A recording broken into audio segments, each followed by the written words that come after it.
požrešnost, a? Požrešnost, pa kje so mene najde. Mislim, pa glih mene Ej! Uči me, gledaj, kaj je zdaj to? Torej, požrešnost. Jaz res ne vem, zakaj so glih mene najde, da bi go... Ej! Pa s kom se jaz pogovarjam, uči me, gledaj, no? Torej, požrešnost. Res ne vem, zakaj bi jaz kaj o tem vedel. Je pa res, da ljudje... Ej! Uči me, gledaj, s tabo govorim! Dobar, no. Debel sem, priznam, predebel. In kada ljudje govorijo o požrešnosti, zmeraj pokažejo s prstom name in na meni podobne okrogle primerke in nas obtožijo, da smo požrešni. Ampak to ni zmeraj čisto tako. Jaz sem prepričan, da vsaj polovica ljudi, ki so predebeli in ki jih obtožimo, da so požrešni, pravzaprav ne je preveč, ali pa celo ne je sploh veliko. Ampak imajo težave s presnovo, mogoče kakšne druge zdravstvene težave, dedne bolezni. In sem prepričan, da vsaj polovica ljudi, ki so zgledno suhi in fit, je preveč, celo preveč. Ampak se gibljajo več, mogoče celo preveč.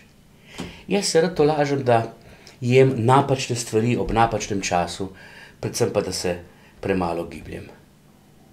Kaj sploh je požrešnost? Zelo preprosto in naravnost povedano, požrešnost je jesti preveč, jesti več, kot je treba in kot se sme. Ampak ne gre samo za hrano. Kaj je lenoba drugega, kot da počivam več, kot je treba in se sme?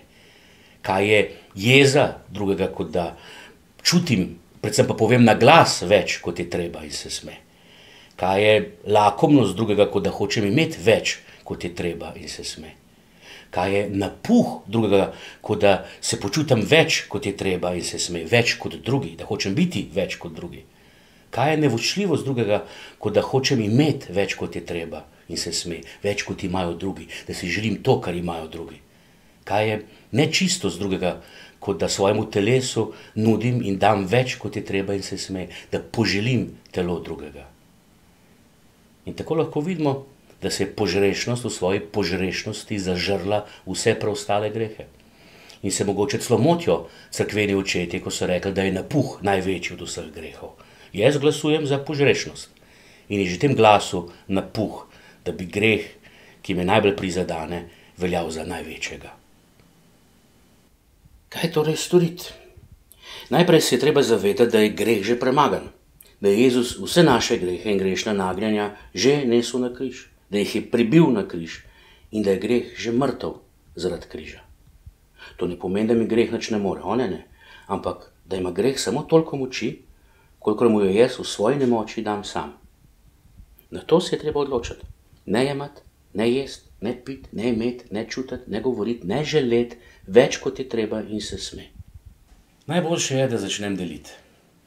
Tako si bom zmanjšal porcijo, ne le na krožniku, ampak si bom predvsem zmanjšal porcijo jeze, lenobe, lakomnosti, nečistosti, nevoščljivosti.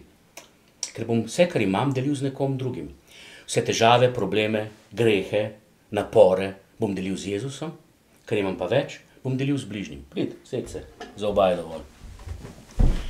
In moli. Moli pri dedju, blagoslavljaj. Moli toliko časa, da te mine lakota.